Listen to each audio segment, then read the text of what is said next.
My dear students, हमने दूसरा अध्याय जो है वो कंप्लीट कर लिया है। अब हम शुरू करने जा रहे हैं तीसरा अध्याय, और इसका जो टॉपिक टाइटल है वो है चतुर्भुजों को समझना। तो चतुर्भुजों को इस पूरे ही अध्याय में हम समझेंगे किस प्रकार के हैं, क्या करते हैं। तो उसको समझने से पहले हमें चतुर्भुजों के छोटे छोटे भाग, जैसे वक्र है कोई, उसको समझना है, बिंदु को समझना है, तो उसके छोटे छोटे भाग हम पहले समझ लेते हैं। तो सबसे पहले हम बात करेंगे समतल वक्र कि समतल वक्र क्या होता है। तो बहुत ही सिंपल है, समतल वक्र क्या होता है।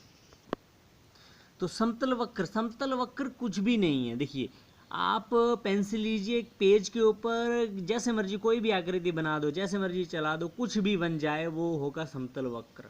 तो क्या लिखा है, किसी भी समतल पृष्ठ, मतलब पेपर एक एग्जाम्पल है समतल पृष्ठ का, पर पेंसिल को बिना उठाए बनाई गई आकृति समतल वक्र के लिए। पेंसिल को बिना उठाए आपको, या जैसे ये बना दिया, ये मैंने आगे और बना दिया, या ये मैं बना दूं, या इस तरह का बना दूं, ये सारे जो हैं समतल वक्र हैं, और भी बहुत सारे जो आप बना सकते हैं। तो नेक्स्ट है हमारा सरल वक्र। सरल वक्र क्या होता है, तो आइए इसके बारे में जानते हैं। तो सरल वक्र ऐसा समतल वक्र, अभी भी ऐसे बनाना, लेकिन ऐसा समतल वक्र जो आपस में प्रतिच्छेद ना करे, कि एक दूसरे को काटे ना। जैसे आप ये ऊपर, अगर ऊपर वाले से, तो ये इसका सरल वक्र है, ये भी सरल वक्र है, ये भी सरल वक्र है, लेकिन ये सरल वक्र नहीं, क्योंकि ये इसको काट रहा है। तो यहाँ भी एक दो एग्जाम्पल हम लिख देते हैं। तो यहाँ कुछ मैंने आकृतियाँ बनाई हैं, आप और भी बना सकते हैं, बस आपस में प्रतिच्छेद न करना चाहिए। जो भी बनेगा वो सरल वक्र ही होगा। आगे है हमारा सरल बंद वक्र। सरल बंद वक्र मतलब सरल भी होना चाहिए वक्र, और बंद भी होना चाहिए। तो आइए इसके बारे में जानें। तो सरल बंद वक्र, ऐसा सरल वक्र जो बंद हो, सरल बंद वक्र कहलाता है। तो सरल होना चाहिए और बंद होना चाहिए। आइए इसके हम उदाहरण के बारे में बात करें। तो ये आगे हमारे पास, जैसे ये सारे सरल बंद वक्र हैं। तो सरल बंद वक्र हैं, और अगर मैं आपको बना के दिखाऊं, और तो जैसे यहाँ पे आप देख रहे हैं, यहाँ से देख लेते हैं कि जैसे मैंने ऐसे बना दूं कुछ, तो ये बंद भी है वक्र, लेकिन ये सरल नहीं, क्योंकि ये इसको काट रहा है। तो ऐसा नहीं होगा, ठीक है। जैसे ये भी है, तो ये भी सरल बंद वक्र नहीं है। तो आगे हम बात करें, ये है बहुभुज। अब बहुभुज क्या होता है। बहु से मतलब बहुत सारी, भुज मतलब भुजाएं, बहुत सारी भुजाएं हों, ठीक है। अब इसके बारे में जानते हैं। तो ऐसा सरल बंद वक्र जो भुजाओं से बना हो, बहुभुज कहलाता है। अब सरल हो, बंद भी हो वक्र, सरल भी हो, और वो जो भुजाओं का बना हो। जैसे आप ये ऊपर देखें तो इसमें भी ये भुजाओं से बना, लेकिन ये बीच में आ गया, वो एक वक्र आ गया। तो ये जो है वो हमारा बहुभुज नहीं होगा। तो ये हमारे पास जैसे त्रिभुज है, चतुर्भुज है, पंचभुज है, षडभुज है, बहुत सारे, ये सारे जो है वो बहुभुज कहलाते हैं। तो इनके बारे में मुझे लगता है आप लोगों को समझाया होगा, आप और भी इसके बारे में सोच सकते हैं। तो अगला हमारा टॉपिक है बहुभुजों के विकर्ण। अब विकर्ण क्या होते हैं उसके बारे में पहले आप जानिए। तो ये देखिए, हमारे पास है ए बी सी डी एक चतुर्भुज। अब उसमें ए और बी जो हैं वो संगत बिंदु हैं।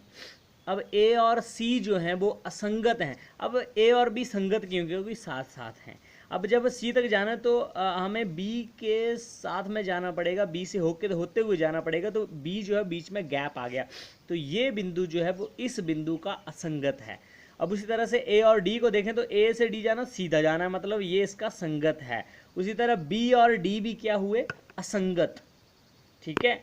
तो असंगत बिंदु वो हैं जो दूर किसी दूसरे बिंदु से होकर अगर आप जा रहे हैं, तो जब भी आप दो असंगत बिंदुओं को मिलाएंगे, जैसे मैंने यहाँ पे ए और सी को मिला दिया, ये असंगत बिंदु हैं, इनको मिला दिया, इनको मिलाने से मुझे एसी रेखाखंड मिला, तो इसको बोलेंगे हम विकर्ण।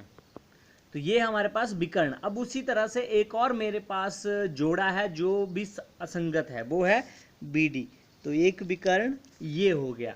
अब और कोई भी जोड़ा नहीं है, तो दो ही जोड़े हैं जो असंगत हैं, तो यहाँ चतुर्भुज के कितने विकर्ण निकलते हैं? 2। तो उसी तरह से आप कोई भी बहुभुज होगा आपके पास, उसके जितने भी आपके पास असंगत जोड़े आएंगे उतने ही उसके विकर्ण आएंगे। तो विकर्ण की अगर परिभाषा लिखें क्या है? किसी भी बहुभुज के असंगत बिंदुओं को मिलाने से बने रेखाखंड को। अब विकर्ण क्या है? एक रेखाखंड है। और किस प्रकार का? बहुभुज के असंगत बिंदुओं को मिलाने से बने रेखाखंड को विकर्ण कहते हैं। जैसे यहाँ पे आप देखें, तो यहाँ पे देखिए मैंने यहाँ पे 3 आकृतियां बनाई हैं, चतुर्भुज है, पंचभुज है, षडभुज है और उसके विकर्णों की संख्या। अब यहाँ देखिए इसके कोई असंगत जोड़ा बन रहा है? बन रहा है? आप सोचिए, मुझे तो कोई नहीं दिखाई दे रहा, तो मैंने विकर्णों की संख्या लिख दी 0, क्योंकि कोई भी असंगत जोड़ा यहाँ पे नहीं है। तो त्रिभुज के विकर्णों की संख्या कितनी होती है? 0। अब यहाँ पे देखिए यहाँ कितने हैं? इसके साथ ये है, इसके साथ ये है, अब ये तो नहीं है, लेकिन इसके साथ ये है, इसके साथ ये है और इसके साथ ये है। तो इसके कितने जोड़े बन गए? देखिए 1 2 3 4 5, इसके 5 हैं। अब इधर देखिए आप, इसका 1 2 3, ठीक है। अब इसके देखिए 4, ये 5, ठीक है, और ये 6, ठीक है, और यहाँ से ये तो पहले जुड़ गया है। अब और कोई यहाँ पे बचा है, देखिए, तो ये आपका आ गया, देखिए यहाँ से बना लिए, ये आ गया आपका 7, और यहाँ से इसका तो इसके साथ मिल गया है, तो इसका इसके साथ ये 8, और इसका इसके साथ ये, तो ये आ गया 9। तो इसके 9 है। तो इस तरह हम विकर्णों की संख्या ज्ञात कर सकते हैं, लेकिन इसके लिए एक फॉर्मूला भी है जिससे आप बिना ये बनाए आप विकर्णों की संख्या का पता लगा सकते हैं। तो आइए देखते हैं उसके बारे में। तो ये हमारे पास बहुभुज के विकर्णों की संख्या का सूत्र क्या है? विकर्णों की संख्या का सूत्र क्या है? n गुणा n-3 बटा 2। यहाँ पे n क्या है? बहुभुज की भुजाओं की संख्या। तो हमारे पास चतुर्भुज, देखिए चतुर्भुज में हमारे पास कितनी भुजाएं होती हैं? 4। तो उसके विकर्णों की संख्या कितनी आ गई? विकर्णों की संख्या देखिए n-3 बटा 2, तो ये 4, ये भी 4 -3 बटा 2, और ये आ गया 4 गुणा 1 बटा 2, और ये कट के हो गया 2। बाकी के लिए भी आप ये सूत्र लगाइए और पता कीजिए कि विकर्णों की संख्या कितनी है और आपका आंसर सही आ रहा कि नहीं। तो बहुभुजों को अब जो है हमारे और प्रकार में डाला, उत्तल बहुभुज और अवतल बहुभुज, 2 भागों में बांटा हुआ। आइए इनके बारे में जाने। तो उत्तल बहुभुज क्या है कि जिस बहुभुज के प्रत्येक अंतः कोण 180 डिग्री से कम हो। प्रत्येक मतलब हर एक, जैसे इसमें 3 कोण बन रहे हैं, इसमें 4 बन रहे हैं, 5 बन रहे हैं, तो कोई भी कोण जो है वो 180 से ज़्यादा नहीं होना चाहिए। अगर 180 से कम है तो वो उत्तल है, और 180 से अगर एक भी कोण 180 से ज़्यादा हुआ तो वो क्या हो जाएगा? अवतल। तो अवतल बहुभुज जिस बहुभुज का एक या एक से अधिक अंतः कोण 180 डिग्री से अधिक हो, अवतल बहुभुज कहलाता है।